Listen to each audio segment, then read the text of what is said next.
कि मुश्किल विकेट के ऊपर आके पाकिस्तान की टीम आके फंस जाती है। वहाँ वो उनको समझ नहीं आता, बस मारना शुरू कर देते हैं जब प्रेशर आता है, इसे कि रन नहीं बनते। मुश्किल विकेट पे रन बनाना मुश्किल होता है। उसकी टाइमिंग बहुत अच्छी है, ये मैं मानता हूँ, लेकिन शॉट सिलेक्शन नहीं अच्छा।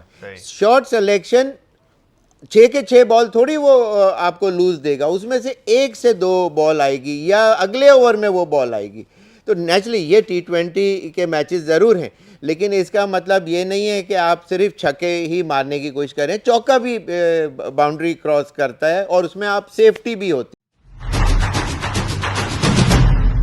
बिस्मिल्लाहिर्रहमानिर्रहीम, अस्सलामुअलैकुम। अपने YouTube चैनल MIB स्पोर्ट्स पर मैं हूं मिर्ज़ा इकबाल वेग। पाकिस्तान और अफ़गानिस्तान की क्रिकेट टीमें इतवार के दिन इस ट्राई नेशन सीरीज़ के फ़ाइनल में मद्दे मुकाबिल होंगी।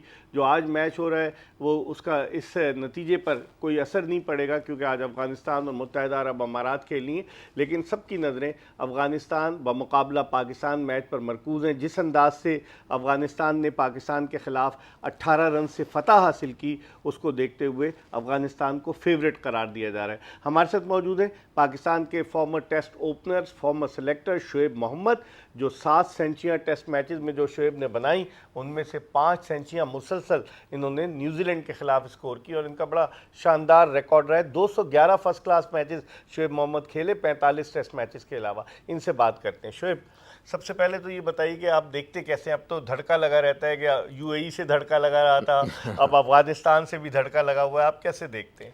बस वो पिछले मैच में तो फ़खर और नवाज़ की अच्छी जो पार्टनरशिप हुई वो पाकिस्तान को जीत से हमकिनार कराया, और उनकी तरफ से सिर्फ एक प्लेयर ज़्यादा अलीशान शरफुल, जी हाँ, तो वहाँ फ़र्क पड़ गया। वरना शायद ये मैच भी अफ़गानिस्तान जिस तरह जीता था तो UAE भी शायद जीत ही जाता। बट पाकिस्तान हमारी बहुत बेहतर टीम है और अच्छा कर सकते हैं ज़रूर, लेकिन ये कि मुश्किल विकेट के ऊपर, मैं आपके प्रोग्रामों में आपसे बात करते हुए बहुत दफ़ा ये कह चुका हूँ कि मुश्किल विकेट के ऊपर आके पाकिस्तान की टीम आके फंस जाती है। वहाँ वो उनको समझ नहीं आता, बस मारना शुरू कर देते हैं जब प्रेशर आता है, इसे कि रन नहीं बनते। मुश्किल विकेट पे रन बनाना मुश्किल होता है। तो वहाँ जब मुश्किलात आती हैं तो उसमें से निकलने का जो तरीका है वो पाकिस्तानी प्लेयरों का जो है वो इतना ज़्यादा स्ट्राइक रोटेट नहीं करते, वही कोर रीज़न है। आपने बिल्कुल 100 टेस्ट प्ले मैचेस खेलने वाली जो एक्सपीरियंस होता है वो आपने एक ही अल्फाज में कह दिया। तो यही वजह है कि प्रेशर बिल्डअप हो जाता है और फिर वहाँ से हमारे प्लेयर्स आउट होते हैं, प्रेशर पीछे वालों पे आता है, फिर वो इधर उधर मारते हैं। तो खैर इस तरह लेकिन पाकिस्तान की टीम को ये है कि एक से ज़्यादा प्लेयर का सपोर्ट चाहिए। ये मैचेस चाहे वो फाइनल हो जीतना या एशिया कप हो, उसके अंदर एक प्लेयर से आप टूर्नामेंट नहीं जीत सकते। ये मेरा कहना है। अच्छा शोएब, जिस तरह से पाकिस्तान की इस टीम की बैटिंग है, आप बैट्समैन रहे, लगता ये है कि कोच माइक हैसन ने इनको असाइनमेंट दिया है कि 10 गेंदों पर 20 रन, जो प्लेयर आता है मारना शुरू करता है कि छोटे छोटे पॉकेट्स में आपने रन्स करने। तो ये स्ट्रेटेजी आपको कामयाब नजर आती है? कोई मुझे तो नहीं आती। देखिए, ये स्ट्रेटजी उन्होंने इसलिए बताई कि हमारे प्लेयर आके बॉक डाउन हो जाते हैं, लेकिन ये भी तो पहले ये भी तो देखना है कि उनको इतना आता भी है कि अगर 10 शॉट मैं बिल्कुल उनको लॉलीपॉप भी फेंकूं और वो मैं 10 छक्के मारने की कोशिश करूं, तो क्या वो 10 के 10 क्रॉस कर रहा है बाउंड्री?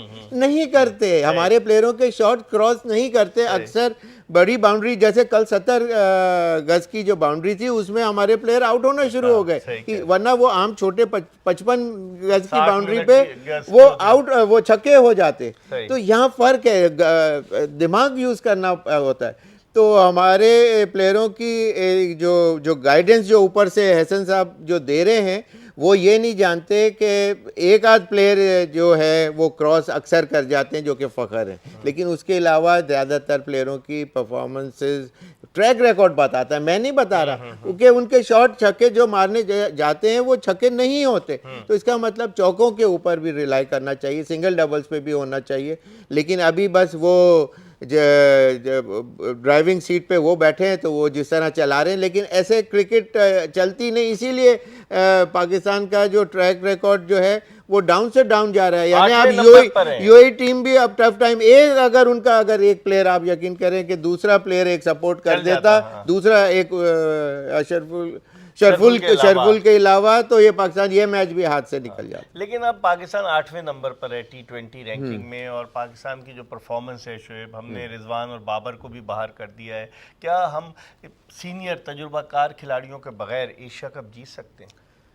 क्रिकेट है, देखें इसके अंदर एक तो कुछ कह नहीं सकते कि एकदम मोमेंटम बनता है। कुछ प्लेयर जो यंगस्टर होते हैं वो उन्होंने भी स्टार बनना होता है। ये वाला बंच नहीं तो कोई और बंच आएगा और वो स्टार बनेंगे। हर कंट्री का एक स्टार बंच होता है कि 2-3 प्लेयर एकदम they rise to the occasion, और वहाँ से इसे कि आपको एक इनिंग चाहिए होती है और मुश्किलात में से टीम को निकाला, और आपका दिल इतना बड़ा, आपका confidence level sky rocketing high हो जाता है, और फिर वहाँ से आपको जब दुनिया तारीफ करने लगती है तो फिर वो अपने ऊपर प्रेशर लेता भी है, और फिर वहाँ से परफॉर्मेंस भी इसी तरह आती है। हारिस के बारे में क्या कहेंगे? इतने मौके मिल रहे हैं, वो परफॉर्म नहीं कर रहा, इतना फेथ किया हुआ है कोच ने उस पर। उसकी टाइमिंग बहुत अच्छी है, ये मैं मानता हूँ, लेकिन शॉट सिलेक्शन नहीं अच्छा। शॉट सिलेक्शन 6 के 6 बॉल थोड़ी वो आपको लूज देगा, उसमें से 1 से 2 बॉल आएगी या अगले ओवर में वो बॉल आएगी। तो नेचुरली ये T20 के मैचेस ज़रूर हैं, लेकिन इसका मतलब ये नहीं है कि आप सिर्फ छक्के ही मारने की कोशिश करें। चौका भी बाउंड्री क्रॉस करता है और उसमें आप सेफ्टी भी होती है। तो उस किस्म से मतलब शॉर्ट ऑफ लेंथ गिरी हुई है, उसको अगर आप ज़बरदस्ती पुल करके छक्का मारने जाएंगे तो मुश्किल होगी, इसलिए कि आप you will be press for time कम है। आप ज़बरदस्त उसको प्लेसमेंट करके आप अपनी बॉडी का पोस्चर चेंज करके प्लेसमेंट करेंगे तो चौका मिल जाएगा, वो भी पाकिस्तान के लिए या उस बैट्समैन के लिए फायदेमंद होगा। बॉलिंग की अगर हम बात करें, अबरार को बहुत कम इस्तेमाल किया गया, अब वेस्ट इंडीज में भी, यहाँ पर भी शुरू के 3 मैचेस नहीं खेले। अब जब वो मैच खेले, उन्होंने कल 4 ओवर्स में सिर्फ 9 रन देकर 4 विकेटें ली उन्होंने, जो परफॉर्मेंस थी मैन ऑफ द मैच। आप समझते नहीं कि उन्हें कॉन्फिडेंस देना चाहिए अबरार को? वो ऐसा प्लेयर है कि उसको अपने ऊपर कॉन्फिडेंस है। पहली बात तो ये उसका बॉडी लैंग्वेज ये बताती है, और उसको ये पता है कि दुनिया के दूसरे जो बैट्समैन हैं उसको मुश्किल से खेल रहे हैं, इससे अंदाज़ा हो जाता है। तो बात यह है कि उसको कॉन्फिडेंस तो पाकिस्तान टीम ने देना है, लेकिन उसके ये अच्छी बात है कि उसको ये पता है कि I am one of the finest bowler in action for Pakistan and around the world। तो बात यह है कि उसको जितना खिलाएंगे, कॉन्फिडेंस देंगे उसने, और सुफियान मुकीम ने आके एक मुश्किलात डाली। अब वो पाकिस्तान का आप ये देखें, फास्ट बॉलिंग से वो चेंज होके स्पिनर्स पे आ गया। जी सुफियान मुकीम, जी अबरार। तो इसका मतलब ये है कि वो अब आफरीदी और उसका नाम नहीं ले रहे कि आउट करने, हमारी बॉलिंग इनके ऊपर स्ट्रेस चला गया। चलें अभी देखते हैं क्या होता है। शोएब, बहुत बहुत शुक्रिया आपका। पाकिस्तान के former test opener Shoaib Mohammad हमारे साथ मौजूद थे, अपनी राय का इजहार कर रहे थे। टेक्निकली बड़ी चीज़ें उन्होंने बैटिंग के हवाले से बताई। अब देखते हैं कि पाकिस्तानी टीम ट्राई नेशन के फाइनल में किस तरह की परफॉर्मेंस देती है। देखते रहिए MIB स्पोर्ट्स।